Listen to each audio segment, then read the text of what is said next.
શ્રીનાથજી બાબાના સ્વરૂપની ભાવના જે છે ને કે ઊંચો હાથ કરીને ગિરિરાજજીની નિકુંજની કંદરામાં બહાર ઊભા છે. અને એટલા માટે જ આપણી કથા સ્થળનું નામ પણ ગિરિકંદરા છે કે અમારો શ્રીનાથજી બાબા આ ગિરિકંદરામાં ઊભા ઊભા આ બધાને આવ આવ આવ આવ બોલાવે છે. અને જીવ જ્યારે શરણે આવે એટલે એના હૃદયને પોતાની મુઠ્ઠીમાં બંધ કરી લે અને અંગૂઠો બહાર રાખે. એટલે કે માયાને અંગૂઠો બતાવે છે કે આ જીવ મારો થઈ ગયો, હવે તારા કામનો રહ્યો નથી.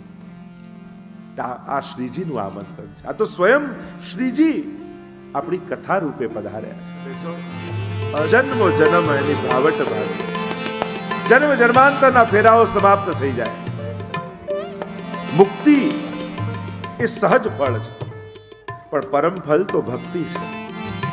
મોક્ષ માણસે કોઈ સત્કર્મ ન કર્યા હોય, કોઈ પુણ્ય કામ ન કર્યા હોય, ગુજરી જાય તો એના પછી એના દીકરાઓ પણ એની મુક્તિ કરાવી શકે એવા ઉપાયો શાસ્ત્રોમાં છે. તમે કાંઈ ન કર્યું હોય પણ ગયામાં જઈને શ્રાદ્ધ કરો, આવી અનેક અનેક જે વિધિ વિધાનો વેદોમાં અને કર્મકાંડોમાં બતાવવામાં આવ્યા વૈદિક કર્મ દ્વારા કે આ જીવની મુક્તિ થાય. એટલે મુક્તિ તો આપણી બીજા પણ કરાવી શકે, પણ ભક્તિ તો જાતે જ કરીને જવાની હોય. શ્રીનાથજી બાબાના 12 અંગ. ઘણી વાર લોકો કે દસમો સ્કંદ ક્યારે શરૂ થવાનો છે, ત્યારથી કથામાં આવી છે. અરે ભાગવતજીના પ્રત્યેક સ્કંદ મહત્વના છે. જ્યારે પ્રભુ પાસે જાઓ છો ત્યારે શરૂઆત તો તમે ચરણસ્પર્શ ચરણારવિંદથી જ કરો છો. તો પ્રથમ અને દ્વિતીય સ્કંદના દર્શન કેમ નહીં કરવાના? આપણે તો સર્વાંગના દર્શન કરવાના. લોચન ભરી ભરી પીજેજી. આપણે તો નખ શીખ અને શીખ નખ સર્વાંગના દર્શન. એટલે કેવલ દસમ સ્કંદ જ વૈષ્ણવે સાંભળવું એ ભ્રાંતિ છે કે ઠાકોરજીનું ચરિત્ર આવે ને ત્યારે સાંભળીશું. ઘણા કે આપણે તો બાલકૃષ્ણને માનનારા ને, આપણે તો એને જ માનવા, એનું જ સાંભળવા. અરે નાના, એ ગોકુલ વાળો આપણો છે, મથુરા વાળો આપણો છે અને દ્વારિકા વાળો આપણો છે. આપણે ત્યાં તો ત્રણેય લીલા છે. અને મહાપ્રભુજી બધા ઉપર સુબોધનીજી લખ્યા છે. નાશ્રિતો વલ્લભાધીશો ન ચ દૃષ્ટા સુબોધિની ન રાધિરાધિકા નાથો વૃથાત્ત જન્મ ભૂતલે. હરિરાય મહાપ્રભુજી આજ્ઞા કરે છે એનું જન્મ વૃથા છે. કોનું? નાશ્રિતો વલ્લભાધીશો, જેને વલ્લભનો આશ્રય કર્યો નથી. 24 કલાકમાં પણ જેના મુખમાં એક વાર વલ્લભનું નામ ન આવતું હોય એ વૈષ્ણવનું જન્મ લેવું જ વૃથા છે. બ્રહ્મ સંબંધ લીધું, જેની કંઠી ગળામાં પહેરી છે એ મહાપ્રભુજીને એક દિવસમાં યાદ ન કરે, એનું જન્મ વૃથા છે. નાશ્રિતો વલ્લભાધીશો ન ચ દ્રષ્ટા સુબોધિની. જેને ભાગવતજી ઉપર મહાપ્રભુજીએ ટીકા લખી છે, ટીકા મીન્સ વ્યાખ્યા, અને એનું નામ છે સુબોધિનીજી. 2 જગ્યાએ જેમ 7 પ્રકારે અર્થ મહાપ્રભુજી સમજાવ્યા ને, તો તત્વાર્થ દીપ નિબંધ નામનો ગ્રંથ મહાપ્રભુજીનો છે, એમાં ભાગવતાર્થ પ્રકરણ છે, અને બીજા ભાગવતજી પરના સુબોધિની. એટલે 4 અને 3 એમ શાસ્ત્રે સ્કંદે પ્રકરણે અધ્યાય અને વાક્ય પદે અક્ષરે. તત્વાદિપ નિબંધ અને સુબોધિનીજી, આમ 7 પ્રકારે મહાપ્રભુજી અર્થ ભાગવતજીના સમજાવ્યા.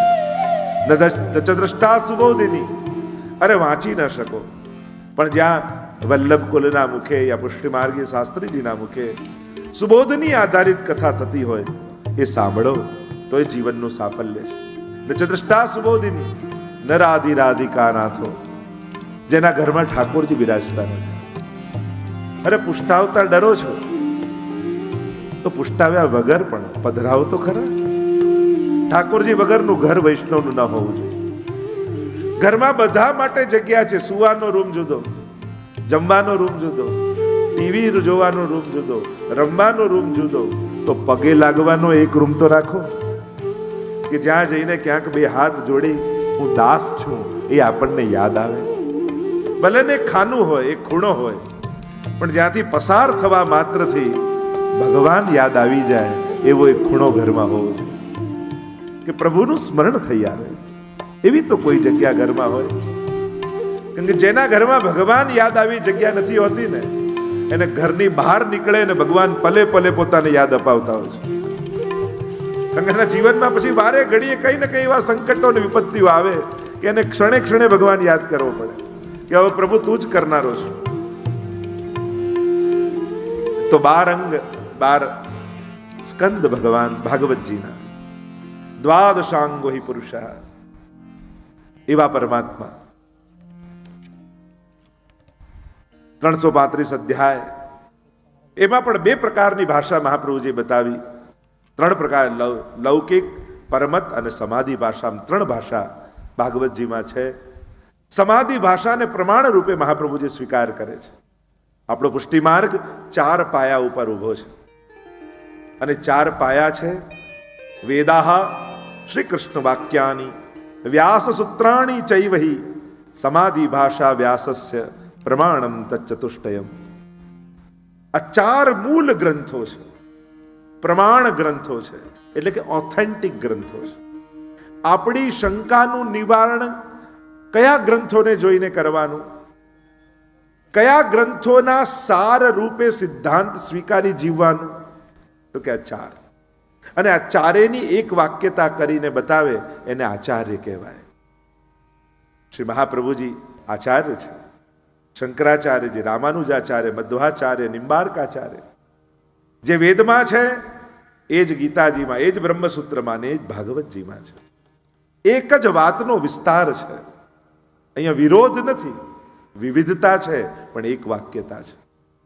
તો આ 4 પ્રમાણ ગ્રંથો વેદ, બ્રહ્મસૂત્ર, ભગવદ્ ગીતા અને શ્રીમદ ભાગવત. અને આપણે આ ભાગવત એને ફલ માનવામાં આવ્યું અને ફલનું શ્રવણ આપણે બધા મળીને કરી રહ્યા છીએ. શ્રીમદ ભાગવત પ્રારંભ કરતા પહેલા પદ્મ પુરાણાંતર્ગત 6 અધ્યાયની મહાત્મ્યની કથાનું વર્ણન કરવું, એવો એક વિવેક ભાગવત કથામાં માનવામાં આવે છે. 2 જગ્યાએ ભાગવતજીનું મહાત્મ્ય વર્ણિત કરવામાં આવ્યું, એક સ્કંદ પુરાણમાં અને બીજું શ્રી પદ્મ પુરાણમાં. પ્રાય ભાગવત કથામાં પદ્મ પુરાણાંતર્ગત મહાત્મ્યનું વર્ણન કરવામાં આવતું હોય છે. સ્કંદ પુરાણમાં પણ મહાત્મ્યના દર્શન છે. આ ગ્રંથ ભાગવત છે એમ આપણે કેમ માનીએ?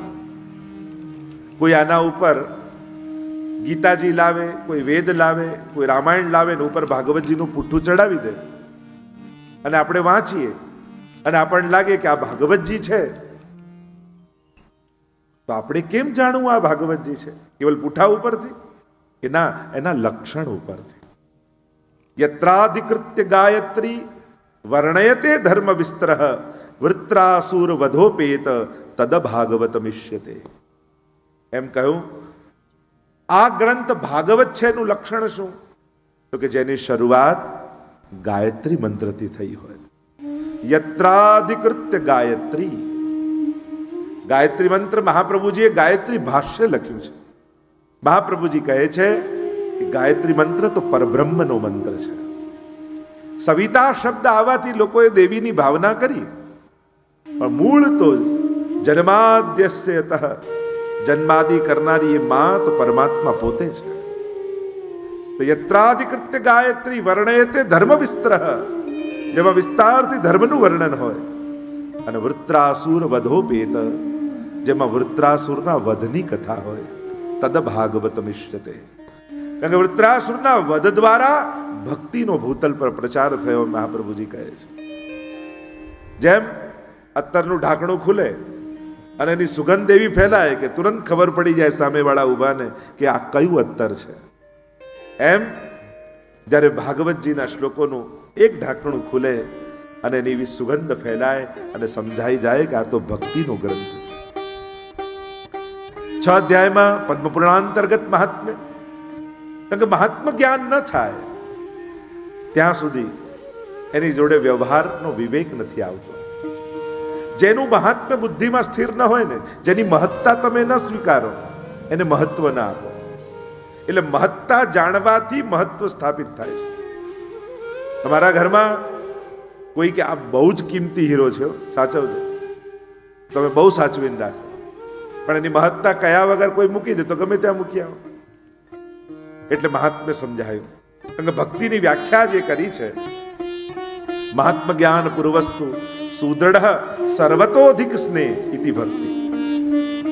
ભક્તિ શબ્દના ડેફિનેશન આપતા, વ્યાખ્યા આપતા સમજાવ્યું ભક્તિ કહેવાય કોને. 3 જણાએ ભક્તિની વ્યાખ્યા આપી છે.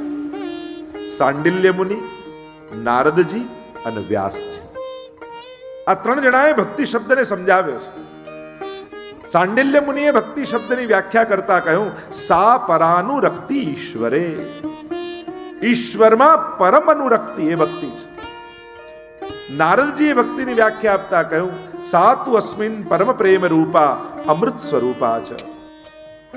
એ પરમ પ્રેમ રૂપા એ જ ભક્તિ છે. અને વ્યાસજીની વ્યાખ્યા શ્રી મહાપ્રભુજીએ સ્વીકાર કરી. અને વ્યાસજી સમજાવતા કહે છે, મહાત્મ જ્ઞાન પૂર્વસ્તુ સુદૃઢ અને સર્વતો અધિક સ્નેહ ઇતિ ભક્તિ. ભક્તિ કોને કહેવાય કે સૌથી પહેલા મહાત્મ જ્ઞાન પૂર્વક જેને ભજો એને સૌથી પહેલા જાણો. મહાપ્રભુજી પણ આજ્ઞા કરે છે, શાસ્ત્રમ અવગત્ય મનોવાગ દેહી શ્રી કૃષ્ણ સેવ્ય. ઘણા કે આપણે તો સેવાનો માર્ગ, ભાવનો માર્ગ, આ બધા ગ્રંથોને સાંભળવાની, વાંચવાની શું જરૂર, આપણે તો ભાવથી સેવા કરો એટલે બધું આવી ગયું. પણ મહાપ્રભુજી કહે છે, શાસ્ત્રમ અવગત્ય, શાસ્ત્ર વાંચો અને પછી સેવા કરો. કારણ કે જે શાસ્ત્રો નથી વાંચતા એને કોઈ પણ ભટકાવી શકે છે. કોઈ ગમે તેટલું સારું બોલે, ગમે તેટલા સારા લોજિક આપે, પણ શાસ્ત્રોથી વિપરીત વાત કરે ને તો એ ક્યાંક આપણને ભટકાવી રહ્યો છે. બુદ્ધિ ભલે ને કન્વિન્સ થઈ જાય, બુદ્ધિને તો લોજિક આપો એટલે કન્વિન્સ થઈ જાય, પણ ચેક કરવું કે આ શાસ્ત્ર પ્રમાણિત છે કે નહીં. આપણે ત્યાં ભગવાનને ન માને એને નાસ્તિક નથી કહેતા, પણ વેદને ન માને એને નાસ્તિક કહેવામાં આવે છે. શાસ્ત્રને ન માને એને નાસ્તિક કહેવામાં આવે છે. એટલે આપણે ત્યાં ભગવાન કરતા પણ શાસ્ત્રોની મહત્તા વધારે માનવામાં આવે છે. જ્યારથી આપણા હિન્દુ સમાજે મૂળ શાસ્ત્રોને વાંચવાનું છોડી દીધું ને, ત્યારથી અંધશ્રદ્ધા વધવા લાગી આપણા ધર્મમાં. પછી ગમે ત્યાં લોકો ભટકાવા લાગ્યા અને ભગવાનના નામે, શાસ્ત્રોના નામે વિપરીત વાતો કરીને ભટકાવે છે. અને એટલા માટે વ્યક્તિ છેતરશે, શાસ્ત્ર નહીં છેતરે. એટલે શાસ્ત્ર અધ્યયન આવશ્યક છે. મહાપ્રભુજીની આજ્ઞા છે, મહાત્મ જ્ઞાન પૂર્વસ્તુ, જેને ભજો એને જાણો, સુદૃઢ અને પછી સુદૃઢતા લાવો. એકવાર માનવાનું શરૂ કર્યું પછી તેવું આનાથી કામ થતો નથી, લાવ બીજા પાસે જાઉં, બીજાથી ન થયું તો ત્રીજા પાસે જાઉં. આને ભક્તિ ન કહેવાય, આને ભટકવું કહેવાય. નાદાન વ્યક્તિ ભટકે, સમજદાર વ્યક્તિ એક જગ્યાએ અટકી જાય. કારણ કે ભટકવાનો કોઈ અંત નથી. લોકો ભટકાવ્યા જ કરશે. અને એમાં પણ દુઃખના દિવસો આવ્યા હોય ને ત્યારે તો બધાને ચાન્સ મળી જાય. દુઃખી માણસને સલાહકારો બહુ મળે. સહેજ કંઈક સંજોગ વિપરીત આવ્યા ને એટલે કે લો તમે પેલું નથી કરતા ને એટલે આમ થાય છે, તમે ત્યાં આ જઈને આ ચઢાવતા નથી એટલે આવું ના થાય છે, તમે પેલી જગ્યાએ જતા નથી એટલે આમ કરીને ભટકાવવાનું શરૂ કરે. અને માણસ પણ દુઃખના સમયે ભટકવા તૈયાર થઈ જાય. અને થાય ગમે તે કરવા જેવું હોય કરું પણ દુઃખ જાય. ખરેખર તો ભટકીને દુઃખ વધારીએ છીએ આપણે. સુદૃઢ અને સર્વતો અધિક સ્નેહ ઇતિ ભક્તિ. સર્વથી અધિક પ્રેમ એને ભક્તિ કહેવાય. અને આમ આ 6 અધ્યાયમાં મહાત્મ્ય સમજાવ્યો. ભક્તિને દ્રઢ કરવા માટે મહાત્મ જ્ઞાન જરૂરી છે. 6 અધ્યાયમાં એટલા માટે કારણ કે ભગવાનની કથા છે.